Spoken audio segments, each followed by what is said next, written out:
seputar desa dan yang ke depan akan dikembangkan menjadi salah satu objek wisata, agrowisata, dan mungkin akan menjadi salah satu pusat wisata di Kabupaten Banyuasin. Sudah hadir bersama saya Kepala Desa Mukti Jaya, Kecamatan Muara Telang, Bapak Simon Purwadi. Apa kabar Bapak Simon? Iya, baik.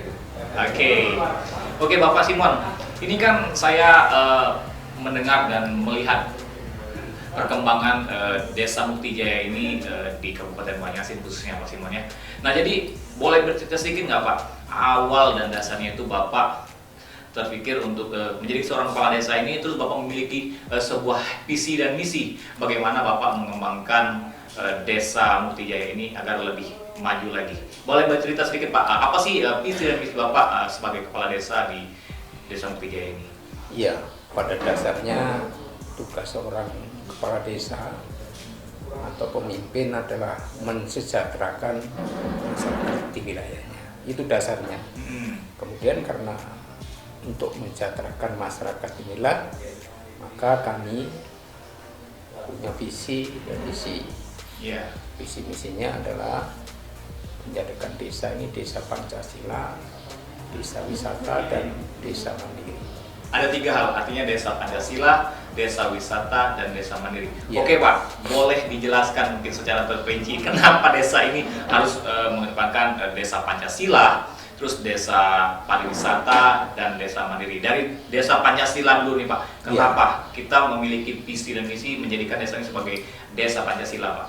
Jadi begini, karena Pancasila merupakan dasar dan falsafah hidup yang mengarah ke kesejahteraan masyarakat. Seperti contohnya di Desa Mukti Jaya ini ada beberapa agama, yaitu agama Islam, agama Hindu, dan agama Kristen. Dan itu adalah selama ini hidup rukun, saling menghargai, saling toleransi, bahkan setiap hari raya setiap agama itu saling memuji. Artinya tumbuh toleransi Toleransi beragama itu sangat baik, dan selama ini tidak pernah terjadi gesekan-gesekan dan pertentangan tidak pernah. Jadi masing-masing agama menjalankan ibadahnya dengan bebas, dengan semestinya menurut iman masing-masing. Dan itu saya anggap adalah merupakan sila pertama, ketuhanan yang Maha Esa. Kemudian di sini terdapat beberapa suku. Banyak suku dari Indonesia yang hadir di Suku Mukti Jaya. Jawa, suku Bali, kemudian suku Madura ada, suku Sunda ada, Sulawesi mungkin. ya selama ini ya rukun-rukun aja, tidak pernah terjadi pergesekan atau apa Perselisihan antar masyarakat. Tidak pernah Pak ya. Yang ada adalah saling menghargai, saling membutuhkan, Hidup dalam kerukunan. Dalam hal ini kita anggap itu adalah sila kedua. Kemudian begini, di Mukti Jaya memang kita ya dalam hal menjadikan desa Pancasila ini, di Mukti Jaya ini kan kalau satu keluarga mengalami musibah, mengalami masalah dan sebagainya, ini lingkungan ini Seperti apa kepedulian mereka Pak?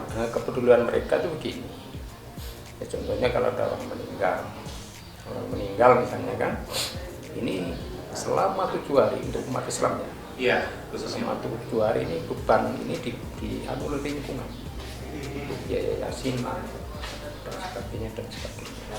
Kemudian kalau ada salah satu keluarga yang punya masalah, terkena musibah, tempat tinggal, kena musibah, ini pemerintah desa dengan masyarakat akan membikinkan rumah. Ini di luar program pemerintah. Artinya kebersamaan masyarakat saling tolong menolong ini, artinya gotong royong mereka ini. Gotong royong. Kemudian kalau ada yang mungkin musibah, keluarga yang tidak mampu atau operasi dan sebagainya, ini pemerintah desa dengan masyarakat hadir di tengah. ini saya anggap ini adalah pengamalan sila ketiga ini. Kemudian kebiasaan kita sampai memang aturannya demikian.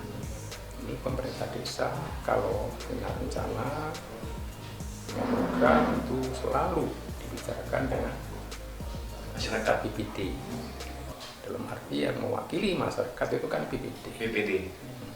Kemudian ke bawah itu memang kepala dusun RT itu juga akan mengadakan musyawarah apa yang kita programkan. Itu saya anggap sebagai sila keempat. Kemudian di sini dalam hal sila kelimanya, keadilan sosial bagi seluruh rakyat Indonesia. Ini di sini nantinya, dan kenyataannya sudah demikian, kepedulian satu sama lain, nantinya pemerintah desa akan menganggarkan untuk pendampingan, melakukan pendampingan terhadap keluarga prasejahtera, sehingga nantinya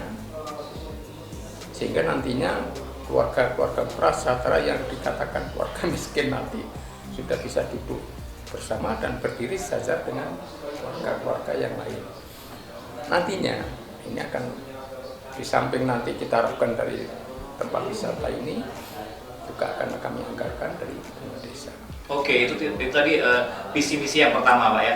Nah, sekarang ini visi misi itu ada yang kedua tadi, menjadikan Desa Muktijaya ini sebagai salah satu tempat wisata. Nah, itu kenapa Bapak berpikiran bahwa Desa Muktijaya ini berpeluang atau memiliki potensi sebagai salah satu desa wisata yang ada di Kabupaten Banyuasin ini? Jadi begini, ini yang pertama, masyarakat sini pada umumnya, secara umum itu kan masalah sandang pangan papan kan sudah tidak ada masalah. Kemudian kan perlu balance, perlu keseimbangan. Jadi mereka masyarakat perlu ada tempat hiburan, tempat wisata dan sebagainya. Itu pertama. Yang kedua, untuk mengarah ke desa mandiri, disinilah kami membentuk pusat kegiatan bisnis. Pusat kegiatan bisnis, roda ekonomi. Iya, di situ ada, di situ ada tempat wisata, ada tokoan, ada klinik, ada buah dan sebagainya yang rencana kami. Tempat wisata ini sudah kami kerjakan sekitar 70% sudah sekitar 70%. Nah, sebentar Pak. Dari tadi saya melihat ada banyak tumpukan gambar di sini Pak ya. Ada gambar dengan gapura, terus ada ikan-ikan yang mengalir, terus juga adanya masyarakat yang datang di sebuah tempat, bunga-bunga bertaburan, terus tempat kolam pemandian.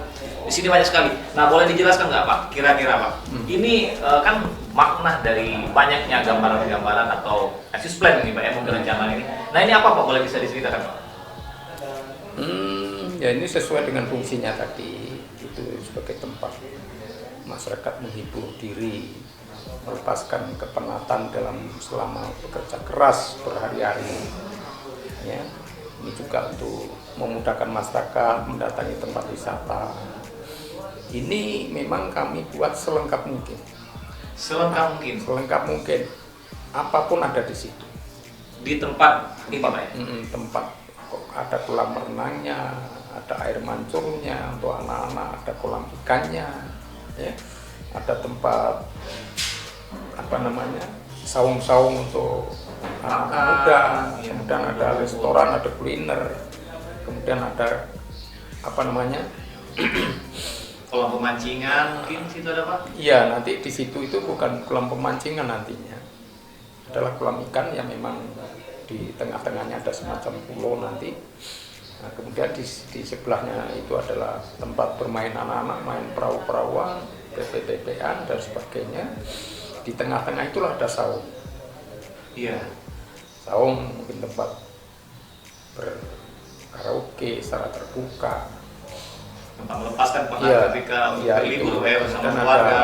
Ada kios-kios untuk mereka masyarakat yang punya usaha kecil, jual makanan ringan, minuman ringan, ada yang mungkin jual apa namanya. Artinya pergerakan roda perekonomian Iya. melalui sektor pariwisata ini kemungkinan ke depan akan menjadi salah satu income. Salah satu income dari situlah, dari tempat inilah, dan dari kawasan terpadu ini kami berharap Desa Muktijaya bisa menjadi desa mandiri.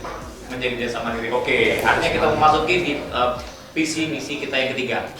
Oke, nah itu kenapa kita harus berusaha menjadikan desa Muktijaya ini sebagai desa yang mandiri, Pak? Nah, kemudian ini yang pertama memang. Bukankah ini menjadi sebuah tantangan, kan? Toh ketika Bapak memiliki sebuah visi akan menjadikan desa ini sebuah desa yang mandiri. Bagaimana? Apa kira-kira program kerja yang Bapak sudah akan canangkan dalam berjangka untuk pimpinan Bapak ini? Jadi memang pemerintah pusat juga mengharapkan sebetulnya desa itu bisa menjadi desa wisata dan desa mandiri, desa yang membuat senang, yang indah, damai, kemudian juga desa bisa membiayai dirinya sendiri. Nah, dari sini, dari income dari ini, makanya saya buat selengkap mungkin sehingga nanti masyarakat dari luar desa, luar kecamatan nanti akan berbondong-bondong. Makanya kami buat selengkap mungkin. Dari sini, dari income dari sini yang nanti akan kita serahkan dengan BUMDes, itu jadi bulan 4 rencananya selesai. Bulan 4 tahun 2021 ini? 2021 ini. Pertama selesai, kedua kalinya mudah-mudahan terlepas dari COVID-19. Dari sini nanti kami berharap, pertama kita bisa mensubsidi keluarga-keluarga prasejahtera. Di dalamnya termasuk kita menggaji pendamping. Artinya dari pendampingan tadi akan melakukan pendampingan terhadap keluarga prasejahtera melalui program visi misi yang sudah kita canangkan ini, Pak. Kemudian ini mengapa jadi mandiri? Jadi pertama yaitu bisa mensubsidi keluarga prasejahtera, kemudian bisa membiayai anak-anak tidak mampu tapi punya kecerdasan, kemudian menambah honor guru yang selama ini saya anggap sangat minus, sangat sedikit, masih kurang lah ya. Masih kurang, juga kesejahteraan perangkat desa sampai ke RT, BPD dan sebagainya. Iya. Nah, ini kemudian untuk urusan sosial nanti juga akan kita inginkan dari situ. Jadi dari sini kami berharap kami bisa mensubsidi apa-apa yang menjadi kekurangan dan kelemahan masyarakat. Oke. Artinya sudah lengkap sudah visi dan misi Bapak tadi terdiri dari 3 hal, merupakan pertama itu menjadikan sebuah desa Muktijaya ini sebagai desa yang Pancasila, kemudian menjadikan desa Muktijaya sebagai desa pariwisata, dan yang terakhir adalah menjadikan desa Muktijaya sebagai desa yang mandiri. Oke Pak, ketika kita berbicara sebuah program visi dan misi, tentunya kita tidak lepas dari sebuah tantangan. Nah, tentu saja pastikan ada tantangan dan yang harus saat ini Bapak juga harus lalui dong. Apa saja sih kira-kira yang saat ini Bapak rasakan sepanjang perjalanan kepemimpinan Bapak untuk menuju atau mensukseskan atau program visi dan misi Bapak itu? Oke Pak, mungkin kita berbicara dari visi dan misi Bapak yang pertama. Apa tantangan Bapak ketika Bapak akan mencoba untuk merealisasikan visi dan misi Bapak itu dari visi dan misi Bapak? Yang pertama, yang desa Pancasila tadi, hampir tidak ada lagi, karena kami secara sistematis memang supaya masyarakat ini bisa menjadi masyarakat yang pandangan hidupnya adalah sesuai dengan Pancasila. Hampir tidak ada tantangan kalau namanya Pancasila. Pancasila, artinya di tengah Desa Muktijaya ini memiliki keberagaman yang memang sudah tidak diragukan lagi untuk Pancasilaisnya. Untuk Pancasila ini tidak diragukan lagi, ya sudah barang tentu yang namanya di dunia nggak ada yang sempurna. Tentu ada kekurangan di sana sini, tentu gitu. Nah, saya kira hampir tidak ada. Demikian juga persatuan, hampir tidak ada. Cuma kita harus adil ya, kita harus bersikap adil begini. Ada beberapa tempat yang antara penduduk pribumi, penduduk asli dengan penduduk pendatang ini kadang-kadang timbul gesekan. Ini sebetulnya Nah itu bagaimana kita menyikapinya Pak? Jadi begini, yaitu bersikap adil itu. Iya. Bersikap adil, artinya kita harus hadir di tengah-tengah masyarakat pribumi yang saya anggap pribumi adalah sebagai kakak kandung, saudara tua. Yang dituakan di situ. Iya, karena sebelum kami transmigran masuk, mereka sudah ada. Makanya kami perlakukan mereka sebagai saudara tua. Itu. Ini kaitan dengan suku dan sebagainya. Demikian juga agama. Ya memang kalau kita lepas, kita biarkan, mereka akan bergerak liar. Iya. Makanya pemerintah itu memang harus betul-betul hadir di tengah-tengah dan bersikap secara adil. Kalau memang pemerintah desa, pemimpin itu memang bisa bersikap adil dan masyarakat tahu bahwa pemerintah itu memang betul-betul memikirkan mereka, terutama pada saat-saat mereka mengalami kesulitan. Ini kita harus turun, kita harus hadir. Makanya jangan harap kalau sampai pemerintah desa dalam hal ini tidak peduli dan tidak bisa bersikap adil, jangan harap Timbul ke artinya akan dapat menimbulkan masyarakat yang kurang kondusif Pak ya. Iya, jadi kami jaga betul. Kemudian yang Tapi adil itu belum tidak mesti rata Pak ya. ya adil bersikap adil ya artinya sikap kita terhadap orang mampu, Kita sesuaikan. terhadap orang miskin, sikap kita terhadap orang yang kesulitan, Iya. sikap kita terhadap kebutuhan anak-anak muda dan sebagainya. Kita sesuaikan Kita terhadap harus kebutuhan. adil. Itu kita harus ada di situ, bukan adil itu ya begitulah namanya adil. Iya. Kemudian jangan coba-coba menerima suap, itu penting itu. Iya. Sekali menerima suap, maka keadilan bisa diputar-balikan. Saya pesan betul dengan perangkat desa, dengan teman-teman, jangan sekali-kali menerima suap. Karena suap itulah yang memutarbalikkan keadilan. Di Mukti Jaya kami jaga betul. Bahkan segala bentuk administrasi kami bebaskan dan kami layani dengan secepat-cepatnya. Itulah makanya masyarakat ini. Ya kalau kita bersikap adil dan melayani dengan sungguh-sungguh, kita berharap supaya masyarakat itu anut dengan peraturan pemerintah yang ada. Iya. Hidup sesuai dengan Pancasila. Tapi kalau pemimpinnya tidak peduli, tidak adil ya, gimana kita mau mereka? Benar Pak, benar sekali. Oke. Ya, sekarang untuk yang visi misi kita yang kedua itu Pak, dalam menjadikan desa Mukti Jaya sebagai desa pariwisata. Tadi Bapak menyebutkan bahwa saat ini akan rencana ke depan akan dibangun sebuah tempat objek wisata Pak ya.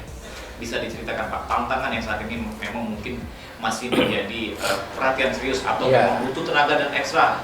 Ya memang. Bagaimana Pak? Yang tantangan yang paling di depan mata itu adalah pendanaan biaya untuk menciptakan tempat wisata itu. Ya di samping itu adalah pendapatan asli desa yang kita tumbahkan ke situ dari dari kaplingan, kemudian dari sumber-sumber Partisipasi masyarakat, sumber-sumber lain, kemudian ya tidak jarang ya kita harus mau berkorban, baik pikiran, waktu, tenaga, dan tidak jarang kita harus berkorban materi untuk ini. Yang jelas saya yakin setiap niat kita baik, pikiran kita baik, Tuhan akan memberikan pertolongan. Itu yakin. Ini pun dulu enggak. Awalnya mimpi awalnya bagaimana ini.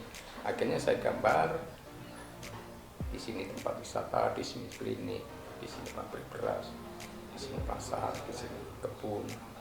Satu persatu akhirnya terbukti. mulai terrealisasi apa yang Bapak pikirkan atau Bapak ingin cita-citakan? Iya, waktu itu saya anggap itu mimpi. Tapi kenyataannya Tuhan tuh adil. Tuhan tuh adil. Kalau orang saya mengatakan Tuhan tidak, Gusti tidak orang sare, Tuhan tidak tidur. selama kita berpikiran baik, berniat baik, berbuat baik, saya yakin Tuhan akan turun tangan. Ya. Oke, kita melanjut lagi dengan program visi misi Bapak yang kedua. Ya Pak, ya. Kita bedah sedikit nih Pak. Ya. Gambar-gambar yang ada di sini kawan-kawan catatan pena hitam ya. Di sini banyak sekali gambar yang akan kita bedah satu persatu. Oke Pak, ini nanti kita lihat Pak ya. Ini nanti di mana lokasinya nih Pak? Iya, Kira-kira? boleh. Nah ini ada Tugu ini di kawasan mana dan seperti apa dan berapa luasan wilayah yang kita agendakan akan kita buat menjadi lokal lokasi tempat wisata ini Pak. Berapa sih luasan lahan yang akan kita bawa? 2 hektar. 2 hektar. 2 hektar. Fasilitas-fasilitas umum yang rencana kita siap itu apa saja Pak? Fasilitas yang ada di dalamnya. Ya, fasilitas di dalamnya ini. Yang saya jelaskan kolam renang. Kolam renang Pak ya.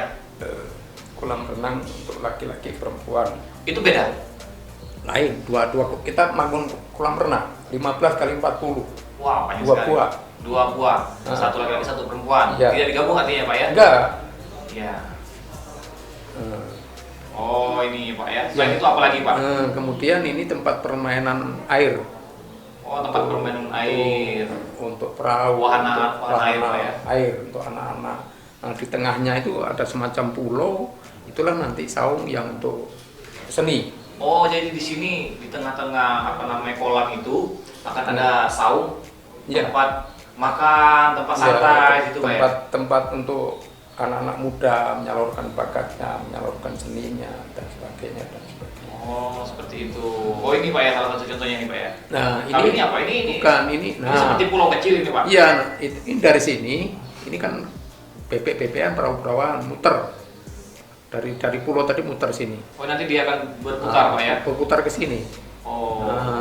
Iya. Berputar. Coba di Nah, ini ada juga tempat belanja ini Pak kayaknya. Pak. Ya, itu tempat stan-stan atau kios-kios untuk mungkin souvenir, kaos. Jadi ketika datang ke sini juga kita menyiapkan souvenir Iya, atau apa itu mungkin mungkin kaos, mungkin apa untuk memberikan kesempatan pada ibu-ibu atau masyarakat yang memang ingin berjualan di situ.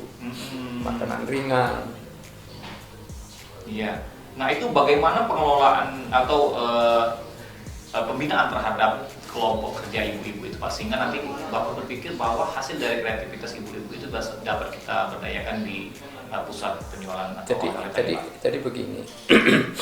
Memang nantinya begitu ini sudah selesai, sudah kita resmikan, itu kan kita serahkan dengan BUMDes. Pengelolaannya di tangan BUMDes.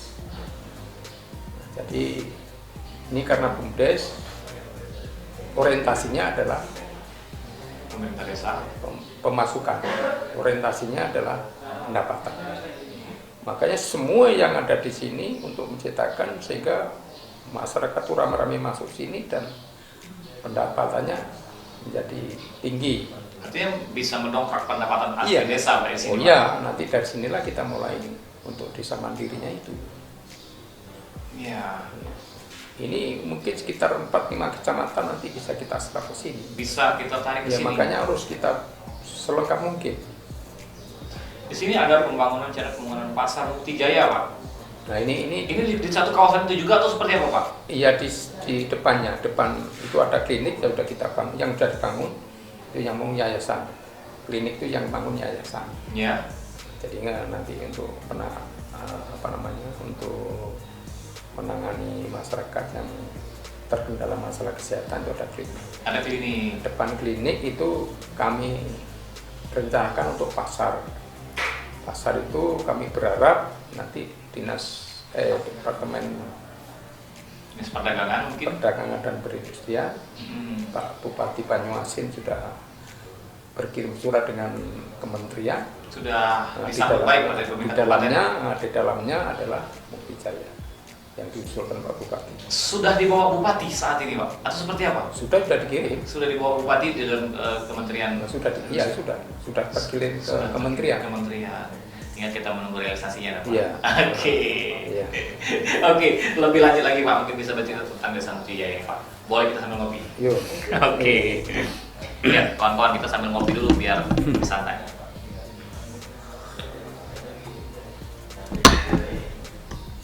Luas desa Mukti Jaya ini sendiri berapa, Pak? Dan terdiri dari berapa banyak masyarakat? Kalau luasnya 16.000 kilometer. 16.000 kilometer. Dengan jumlah penduduk berapa banyak, Pak? Dengan jumlah penduduk kakaknya 2.740 2.740 jiwa. Itu berapa RT, Pak? Ada 25 RT. 25 RT. Masing-masing dusun atau RT itu juga, dan itu apakah memiliki potensi-potensi tersendiri, Pak? Apakah bisa dipetakan misalnya di desa di ini sumber kehidupan perekonomian masyarakatnya itu bersumber dari apa saja? Kalau mayoritas ini dari pertanian, dari petani. Nah, kalau yang penduduk asli itu rata-rata pedagang dan buruh berpanggul lah. Musiman, ya musiman. Panen mereka yang nandur padi, yang angkat segala macam mereka. Ya, artinya kita menciptakan sumber tempat pekerjaan baru ketika ada sektor pariwisata ini ke depannya. Ya nanti di situ kalau di pariwisata itu tidak kurang dari 25 tenaga kerja bisa kita serap. Sudah paling tentu kita ambil dari pemuda-pemudi yang ada di sini. Ya, yang masyarakat yang membutuhkan dari Melayu, dari ini, dari dusun ini, dusun itu kita ambil nanti. Terutama maaf ini mungkin ada ibu-ibu yang sudah tinggalkan suaminya. Mungkin bisa kita berdayakan Kita berdayakan ke situ. Mungkin kita suruh di tukang kebun, kemudian di perawatan, di kuliner. Artinya tetap kita berdayakan dan kita memang memilah-milah. Yang kemudian yang untuk klinik itu saya sudah sepakat dengan yayasan yang bangun ini, seluruh tenaga selama tenaga yang di Mukti Jaya ada pakai Mukti Jaya. Artinya lebih prioritas tenaga kerjanya dari desa kita. Iya, di sini ada yang dari perawat, dari sekolah bidan, ya, apoteker, administrasi, nanti kita ambil dari masyarakat. Iya. Baru setelah dokter spesialis dan sebagainya, mereka yang mirip. Oke, tadi sebelum saya sampai ke kantor desa ini, Pak, Mukti Jaya ini seperti dikelilingi parit-parit. Itu sebutan kalau masyarakat sini parit-parit, Pak ya. Saya mendengar sebelum saya bertemu dengan Bapak tadi obrolan dari sekretaris desa Bapak, bahwa Bapak itu punya agenda besar ialah menebar bibit ikan. Ya. Bagaimana ini? Jadi dari mana itu Pak ceritanya? Iya, jadi begini. Saya berpikir bahwa kalau masyarakat Mukti Jaya tidak hanya nanam padi, tapi juga nanam ikan, bertani ikan ya, melihara ternak, ini kesejahteraan akan lebih cepat terwujud. Nah, khususnya ikan, memang seluruh perairan yang ada di Mukti Jaya ini, yang kalau kita ukur panjang parit itu 80.000 meter, lebarnya 4 meter. Kalau kita tebar dengan bibit ikan, itu kurang lebih 3.500.000 ekor ikan kita tebar ini. Dari situ nanti kita berharap pertama kebutuhan gizi masyarakat terpenuhi. Kedua, pendapatan masyarakat akan bertambah. Ini. Kemudian saya berharap yang ketiga, ini menjadi wisata juga nanti. Berencana menjadi sebuah tempat wisata juga itu Pak ya? Iya, ini nanti akan menjadi daya tarik. Kami akan bebaskan siapa yang mancing silakan. Tapi hasil panen nanti adalah untuk keperluan kelompok. Sesuai dengan binaannya Pak ya? Sesuai dengan binaan, sesuai dengan wilayahnya masing-masing. Tapi kalau cuma mancing untuk laut, siapapun termasuk desa tetangga, dalam otak, dalam pemikiran kami, itu saya bebaskan. Ini sebagai bagian daripada wisata. Ya. Nah, tentunya untuk memperoleh hal tersebut kan Pak tidak mudah Pak. saat ini apa yang menjadi kendala dari pemerintah Desa Mukti Jaya sendiri? Bagaimana sih untuk dapat memenuhi banyaknya parit tadi untuk diisi dengan atau ditebar benih ikan itu? Kira-kira seperti apa? Ya, memang ada dua solusi. Solusi pertama, kami akan pakai dana desa. Pakai dana desa. Nah, solusi kedua adalah kami mohon bantuan dengan Kementerian Kelautan dan Perikanan untuk menemui ini. Mudah-mudahan Desa Mukti Jaya menjadi pilot proyek dari desa-desa lain. Kami sangat berharap kamu dibantu Kementerian Kelautan dan Perikanan.